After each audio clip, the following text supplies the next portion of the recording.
이번 주 시황에 대해서는 드릴 말씀이 그렇게 많지가 않아서 간단히 정리만 해보겠습니다.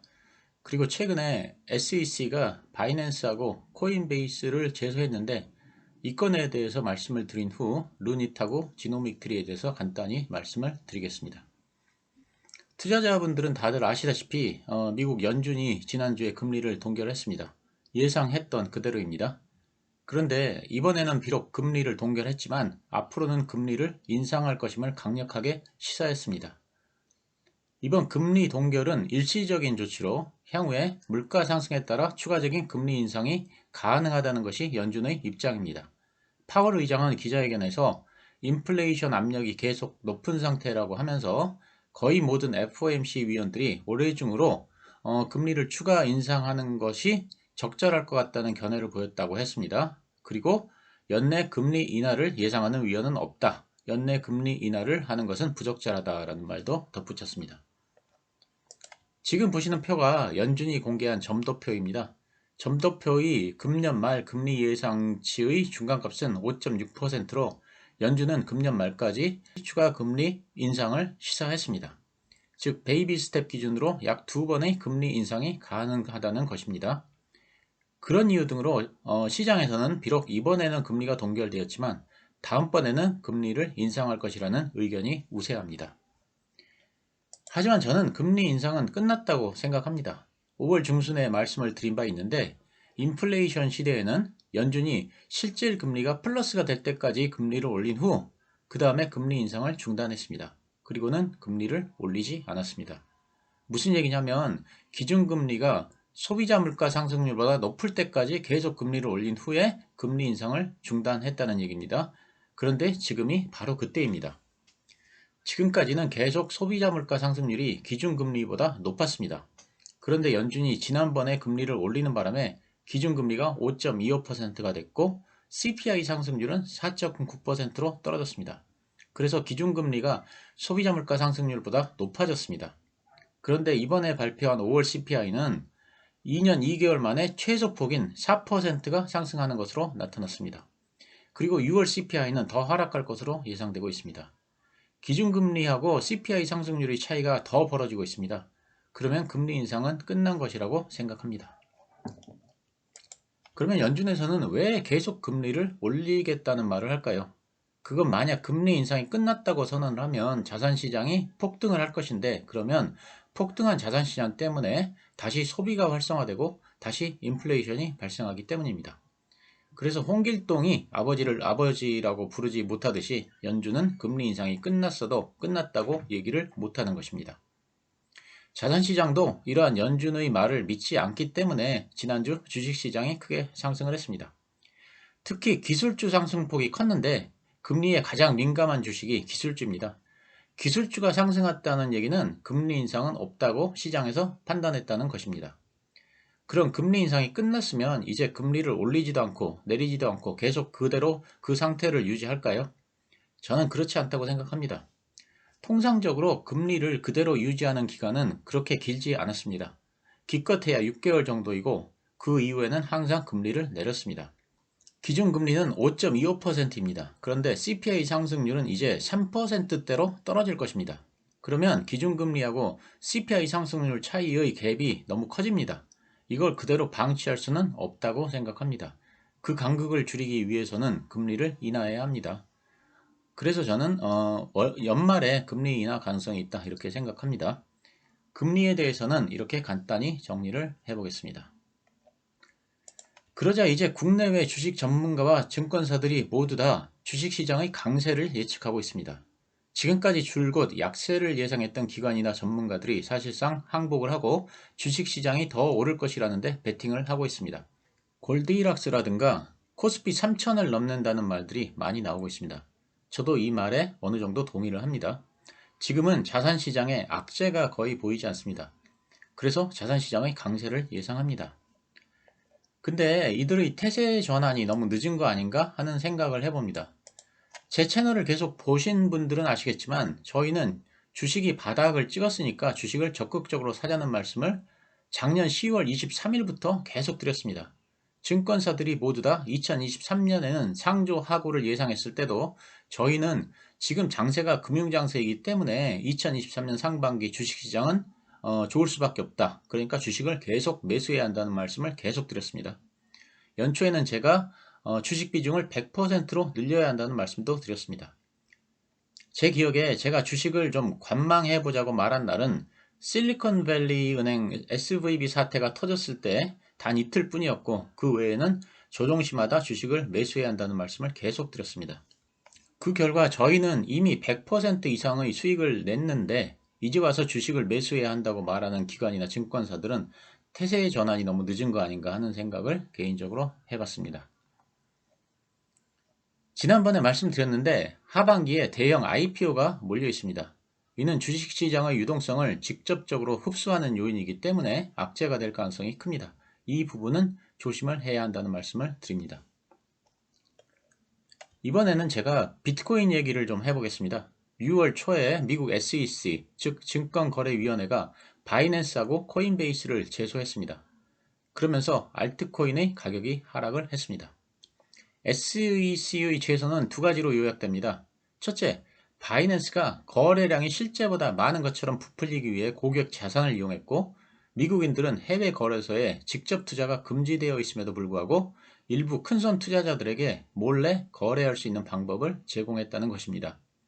근데 거래량 부풀리기는 제가 모르겠는데 미국인 큰손 투자자들에게 몰래 거래할 수 있는 방법을 바이낸스가 제공했다는 건 저는 사실은 아니라고 생각합니다.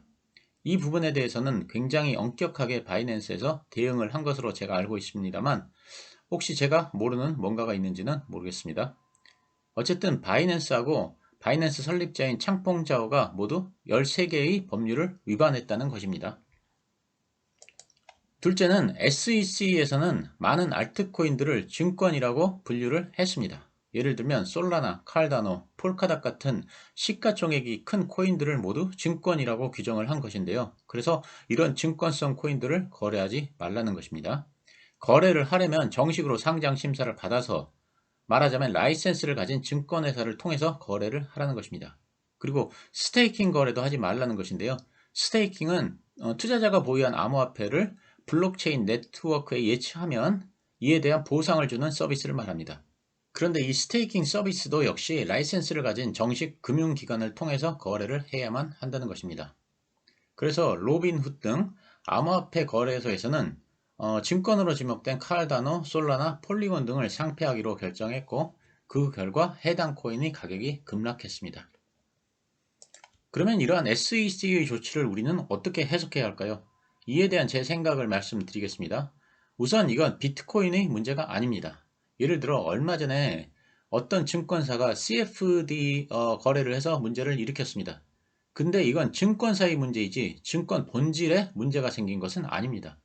마찬가지로 코인도 바이낸스라는 거래소에 문제가 있는 거지 비트코인에 문제가 있는 것은 아닙니다. 그리고 게리 겐슬러 SEC 의장도 굉장히 독단적이고 문제가 많은 인물입니다. 코인베이스 CEO가 말한 걸 한번 들은 적이 있는데 가이드라인을 구하기 위해서 SEC에 문의를 하면 답신이 없다고 합니다. 아무리 문의를 해도 답변을 주지 않는다고 합니다. 미팅을 신청해도 만나주지 않는다고 합니다. SEC에서 가이드라인을 안 주기 때문에 하는 수 없이 이런 거래소에서는 모든 문제를 자체적으로 판단할 수밖에 없습니다. 그래서 하는 수 없이 어떤 문제에 대해 자체적으로 해석을 하고 그 방향으로 추진을 하면 갑자기 SEC에서 제소를 한다는 것입니다. 이런 독단적 횡포 때문에 이번에 미국 의회에서 SEC 의장 자리를 사실상 폐지하는 법안이 발의되었습니다. 어쨌든 본론으로 돌아와서 SEC가 바이낸스하고 코인베이스를 제소한 건에 대해 말씀을 드리자면 코인베이스는 그냥 들러리로 세운 것에 불과하고 실제 타깃은 바이낸스입니다. 미국의 입장에서는 비트코인을 비롯한 암호화폐를 자기네 통제 안에 둬야 되는데 바이낸스는 무국적 회사이기 때문에 그게 잘 안 됩니다. 어떤 규제를 하면 실효성이 있어야 되는데 국적이 없는 회사다 보니까 바이낸스는 어떤 국가의 제재도 받지 않습니다.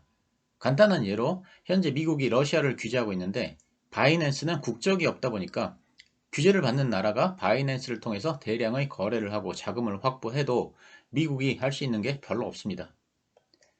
그럼에도 불구하고 아마 바이낸스가 조그마한 거래소였다면 그냥 방치를 했을 것이지만 바이낸스는 세계 제1의 거래소입니다. 그러니까 제소를 하고 공격을 하는 것입니다. 그러면 실제로 바이낸스가 영업을 못하게 하는 게 목적일까요? 물론 그렇게 된다면 SEC 입장에서는 좋겠지만 그렇게 될 가능성은 크지 않다고 생각합니다. 오히려 SEC가 제소를 함으로써 겁먹은 이용자들이 바이낸스에서 이탈을 할 것이고, 그러면 유죄가 나오건 말건 결과에 관계없이 바이낸스를 사용하는 이용자들은 줄어들 것입니다. 즉 바이낸스의 규모를 축소시켜서 바이낸스의 영향력을 줄이는 것이 이번 제소의 목적입니다. 실제로 바이낸스 US의 경우는 이번 제소 이후에 이용자의 80%가 줄었다고 합니다. 그리고 또 다른 목적은 비트코인 등 암호화폐를 제도권으로 들이기 위한 본격적인 작업이라고 볼 수 있습니다. 기존에는 암호화폐 시장이 적으니까 제도권의 은행이나 증권회사 등에서 무시를 했습니다. 그런데 이 비트코인 시장이 점점 더 커지니까 제도권의 금융회사들이 이 시장에 욕심을 내고 있습니다. 그러면 SEC 입장에서는 당연히 자기네가 관리하는 금융회사들을 챙겨줘야 하는 것이고, 그래서 비제도권 거래소로부터 사업권을 빼앗아서 제도권 내의 금융회사들에게 사업권을 넘겨주기 위한 작업이라고 할 수 있습니다. 그래서 조지 소로스의 소로스 펀드 CEO는 SEC의 암호화폐 거래소 제소가 장기적으로 투자자들의 긍정적인 효과를 안길 것이라면서 전통 금융사가 암호화폐 주도권을 잡아가는 과정이라고 했습니다. 그러면서 이번 사태를 비트코인을 매수하기 위한 좋은 기회로 생각해서 많은 고래들이 비트코인을 사기 위해 대량의 스테이블 코인을 거래소로 보내고 있다고 했습니다. 이런 SEC의 조치가 시장에 미칠 영향을 보자면, 첫째, 암호화폐 주도권이 제도권으로 넘어가면 암호화폐 시장의 규모가 훨씬 커질 것입니다. 그래서 이건 궁극적으로 비트코인에는 좋은 뉴스입니다. 둘째, 다수의 알트코인들이 증권으로 인정될 경우에는 이러한 코인들은 상장 심사를 받은 후 증권회사를 통해서만 거래를 할 수 있습니다. 그렇게 될 경우 자금은 비트코인에 더 집중될 것입니다. 결론적으로 이번 SEC의 발표는 장기적으로 비트코인에는 상당히 좋은 소식이다. 저는 이렇게 해석을 합니다. 덧붙이자면 내년이 미국 대선인데, 그러면 자금 긴축도 완화를 해야만 하고, 또 대선 이전에 암호화폐가 이슈가 될 수밖에 없는데 정치권에서도 표를 얻기 위해 유화적인 태도를 취할 수밖에 없다고 생각합니다. 사실 비트코인에는 가장 큰 호재가 하나 남아 있습니다. 바로 현물 ETF입니다. 최근에 블랙록이 현물 ETF를 시청했습니다. 물론 지금 당장 승인이 나지는 않겠지만 멀지 않은 시기에 현물 ETF가 승인될 것으로 기대합니다. 선물 ETF는 실물 거래를 동반하지 않는 데 반해서 현물 ETF는 반드시 실물 거래가 있어야 합니다. 즉 투자자들이 현물 ETF를 매수하면 ETF 운영사는 그 금액에 해당하는 만큼의 비트코인을 반드시 현물로 매입해서 보관하고 있어야 합니다. 이에 의한 수요가 폭발적으로 상승할 가능성이 크다고 생각합니다. 미국에서 금 ETF가 처음으로 등장한 시기는 2004년 11월입니다. 이름은 SPDR 골드 쉐어스였는데 출시된 지 3일 만에 10억 달러가 유입될 정도로 큰 인기를 끌었습니다. 그 이후에 수많은 금 ETF가 출시되어 현재 미국에서만 1000억 달러가 넘는 자금이 금 ETF에 투자되어 있습니다. 금 ETF가 보유한 금의 규모는 국가로 치면 세계 4위에 해당할 만큼 어마어마합니다. 금 ETF가 출시되기 이전에는 일반인이 금을 사고 팔기가 어려웠습니다. 실물을 보관하기도 어려웠고 분실의 위험도 컸습니다. 하지만 금 ETF가 출시되면서 금에 대한 일반인들의 접근성이 좋아졌고, 그래서 주식, 채권, 부동산 등에 잠겨있던 자금 중 상당 부분이 금 ETF로 이동했습니다. 금은 ETF가 출시된 이후 시가총액이 16년간 4배 정도 상승했습니다. 비트코인도 현재 일반인들이 접근하기 어렵습니다. 개인 키를 분실할 위험성도 굉장히 크고 실물이 없다 보니까 소유에 대한 확신이 없습니다. 하지만 만약 현물 ETF가 승인된다면 비트코인도 금과 마찬가지로 글로벌 유동성이 공급될 것이고 가격은 10배 이상 상승할 가능성이 크다고 저는 생각합니다. 약 한 달쯤 전에 구독자 중에 한 분이 비트코인의 매수 시기에 대해 물었을 때 저는 금년 중으로 비트코인이 한번 크게 하락할 가능성이 매우 크니까 당장 매수하지 마시고 하락을 줄 때 매수하라는 말씀을 드렸습니다. 그런데 그 말씀을 드리자마자 며칠 있다가 SEC의 돌발 제소에 의해 비트코인이 하락했습니다. 저는 지금이 분할 매수를 하기에 적합한 시기라고 생각하고 저도 분할 매수를 하고 있습니다. 물론 제 생각일 뿐이고 매수나 매도 추천은 아닙니다. 여담으로 제 개인적인 얘기 하나 해드리고 비트코인 주제는 마무리하겠습니다. 앞에서 제가 조지 소로스 얘기를 하다가 생각이 나서 드리는 말씀인데 지금 보시는 사람이 제프리 소로스라고 누구냐면 조지 소로스의 조카입니다.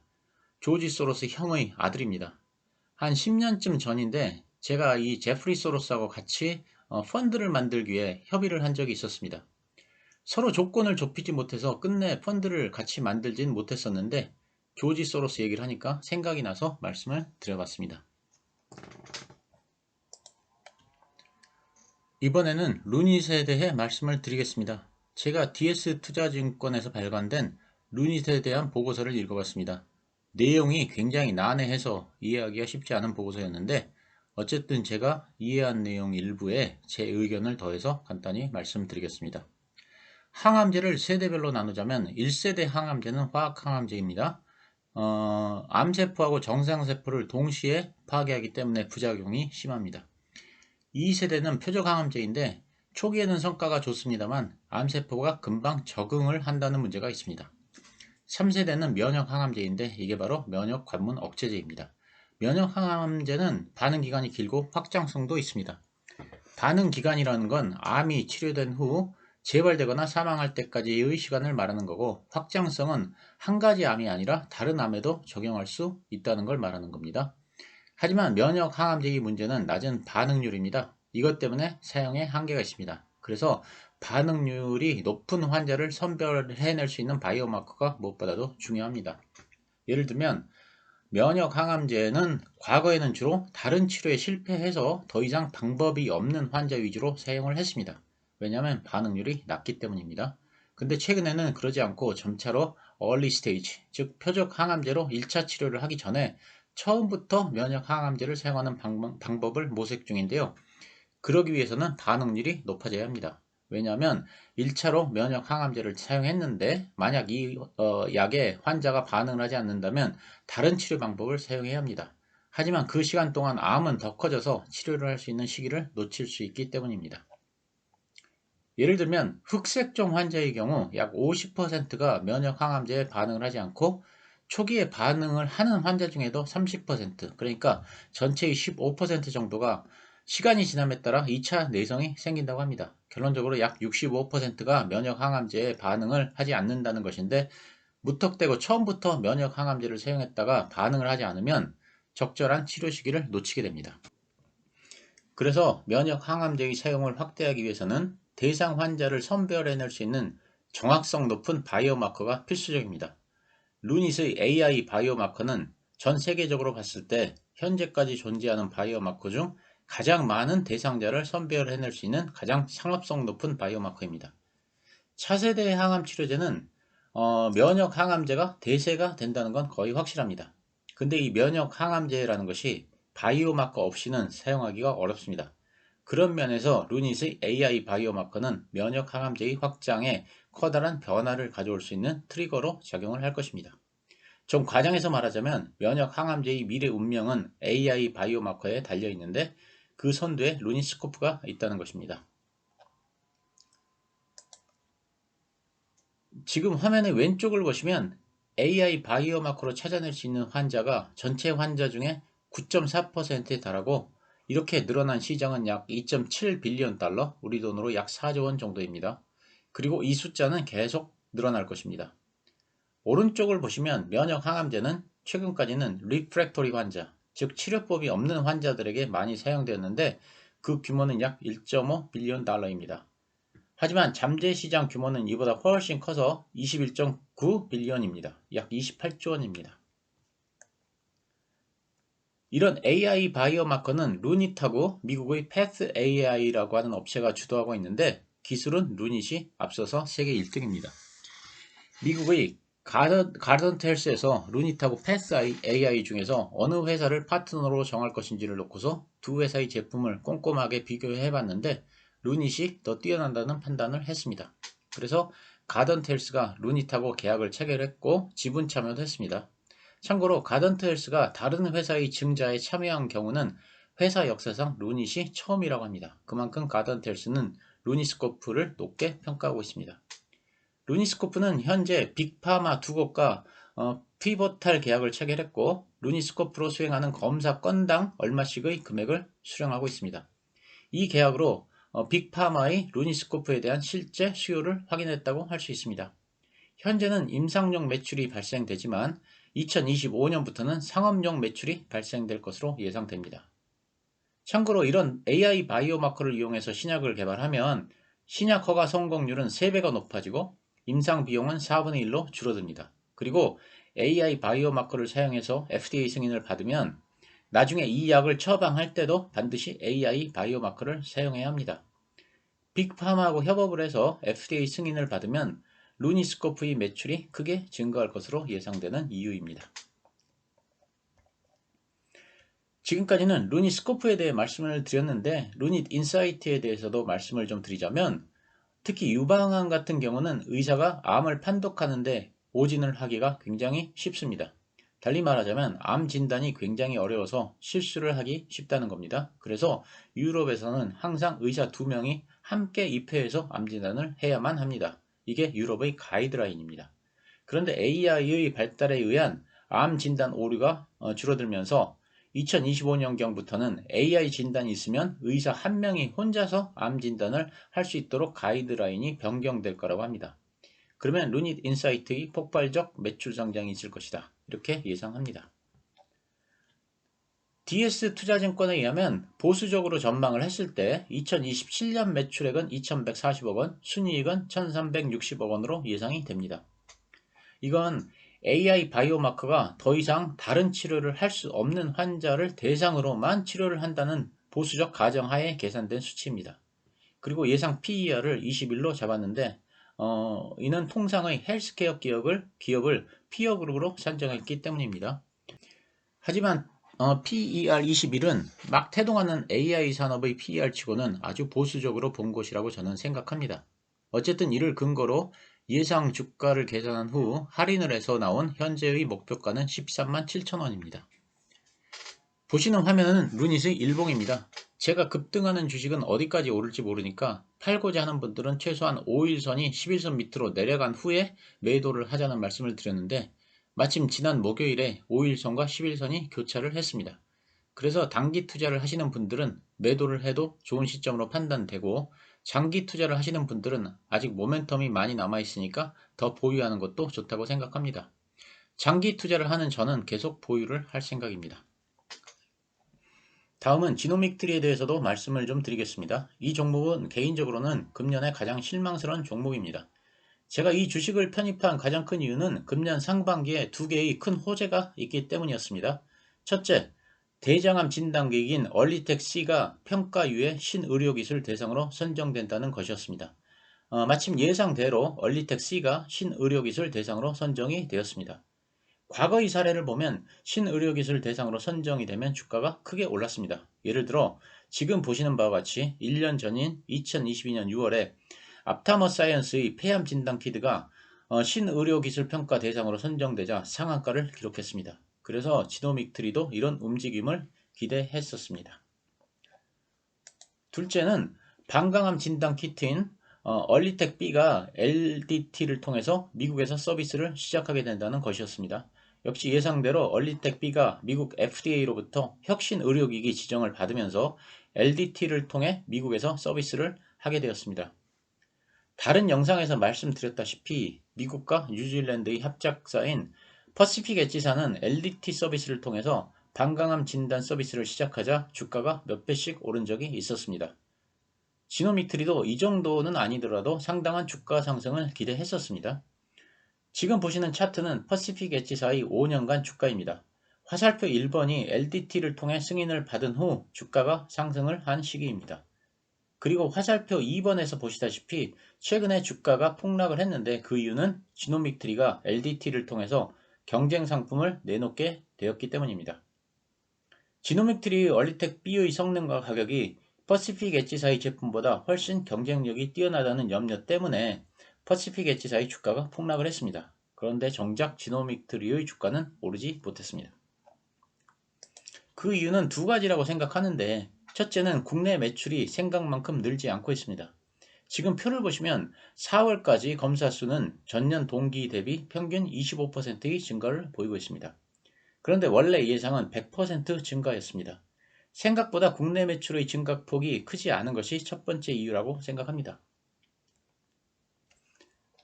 둘째로는 전환사채 물량이 쏟아져 나오고 있습니다. 호재가 나와서 주가가 오를만 하면 여지없이 전환사채 물량이 출회돼서 주가를 하락시키고 있습니다. 전환사채 물량이 출회되는 날은 여지없이 주가가 하락을 했습니다. 제가 간단히 계산을 해봤는데 금년 들어 풀린 CB 물량이 무려 137만 주가 넘습니다. 특히 행사 가격도 만원 안팎이어서 부담없이 물량을 막 던지고 있습니다. 그런데 이에 더해서 회사에서는 스톡옵션 물량까지 주고 있습니다. 3월 29일에 6만 4천 주의 스톡옵션을 직원에게 부여했습니다. 제가 언젠가 따로 다루겠지만 이렇게 물량 부담이 많은 회사는 직원들에게 스톡옵션을 주는 게 아닙니다. 대신에 해당 직원이 회사 주식을 사면 회사에서 그만큼 주식을 매수해서 사원에게 주는 방법을 사용합니다.